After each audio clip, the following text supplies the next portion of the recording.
Friends, welcome back my YouTube channel. Friends, ಇವತ್ತಿನ cooking ವಿಡಿಯೋದಲ್ಲಿ ನಾನು ಎಗ್ ರೈಸ್ ಮಾಡ್ತಾಯಿದ್ದೀನಿ. ಎಗ್ ರೈಸ್ ಮಾಡಲಿಕ್ಕೆ ಏನೇನು ಬೇಕು ಎಲ್ಲನೂ ರೆಡಿ ಮಾಡಿ ಇಟ್ಕೊಂಡಿದ್ದೀನಿ.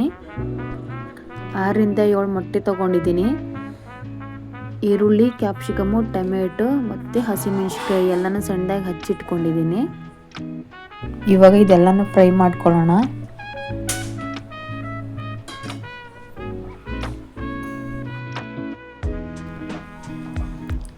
ಇದಕ್ಕೆ ಸ್ವಲ್ಪ ಎಣ್ಣೆ ಜಾಸ್ತಿನೇ ಬೇಕು. ನಾನು 3 ರಿಂದ 4 ಸ್ಪೂನ್ ಎಣ್ಣೆ ಹಾಕ್ಕೊಂಡಿದ್ದೀನಿ. ಕರಿಬೇವು ಹಾಕ್ತಾಯಿದ್ದೀನಿ.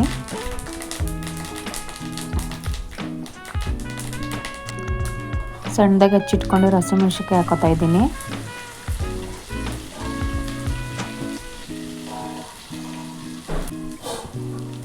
ಹಸಿಮೆಣಸಿನ್ಕಾಯಿ ಎಣ್ಣೆಲಿ ಚೆನ್ನಾಗಿ ಫ್ರೈ ಆಗಬೇಕು.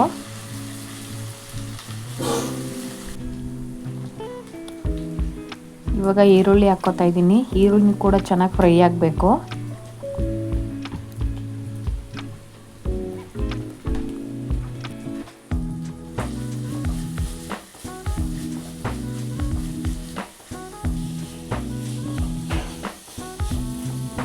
ಈರುಳ್ಳಿ ಸ್ವಲ್ಪ ಚೆನ್ನಾಗಿ ಫ್ರೈ ಆದಮೇಲೆ ಕ್ಯಾಪ್ಸಿಕಮ್ ಹಾಕೋತಾ ಇದ್ದೀನಿ. ಕ್ಯಾಪ್ಸಿಕಮ್ನು ಕೂಡ ಚೆನ್ನಾಗಿ ಫ್ರೈ ಮಾಡ್ಕೋಬೇಕು.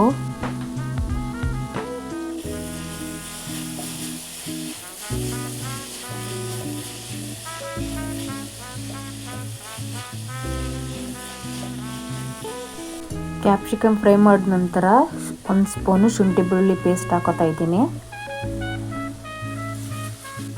ಶುಂಠಿ ಬೆಳ್ಳುಳ್ಳಿ ಪೇಸ್ಟ್ ಹಾಕಿದ್ಮೇಲೆ ಅದು ಹಸಿ ವಾಸನೆ ಹೋಗೋವರೆಗೂ ಚೆನ್ನಾಗಿ ಫ್ರೈ ಮಾಡ್ಕೋಬೇಕು.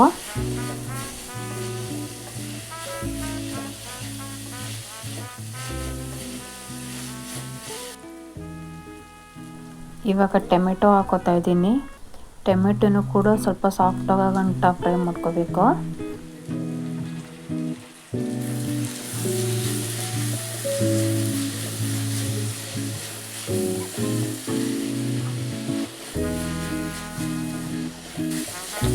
ಇವಾಗ ಮಸಾಲೆ ಐಟಮ್ ಸೇರಿಸ್ಕೊಳ್ಳೋದ.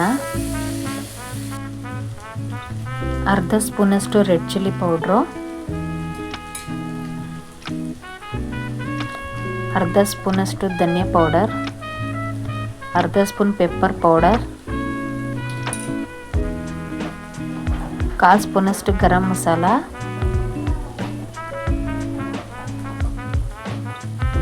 ರುಚಿಗೆ ಎಷ್ಟು ಬೇಕಷ್ಟು ಸಾಲ್ಟ್ ಹಾಕೋತಾ ಇದ್ದೀನಿ.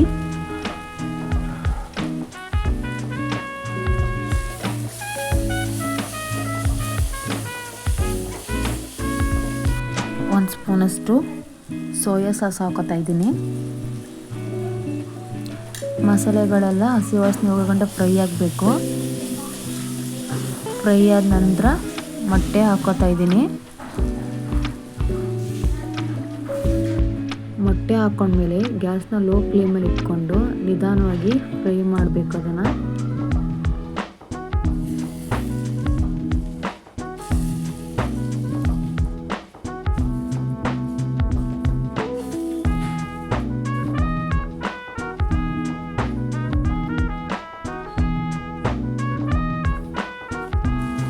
ಈ ರೀತಿ ಫ್ರೈ ಆದಮೇಲೆ ರೈಸ್ನ ಸೇರಿಸ್ಕೊತಾ ಇದ್ದೀನಿ.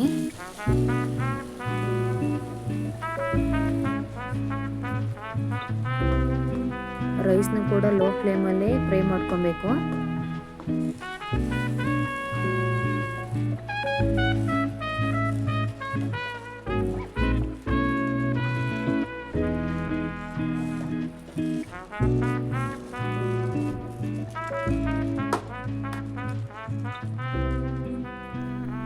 ಫೈನಲ್ ಆಗಿ ಕೊತ್ತಂಬರಿ ಸೊಪ್ಪು ಉದುರಿಸ್ಕೊತಾ ಇದ್ದೀನಿ.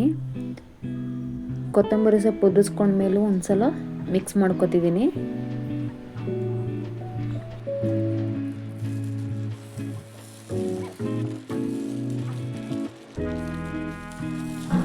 ಎಗ್ ರೈಸ್ ರೆಡಿ ಆಗಿದೆ. ಈಗ ಪ್ಲೇಟಿಗೆ ಸರ್ವ್ ಮಾಡ್ಕೊಳ್ಳೋಣ.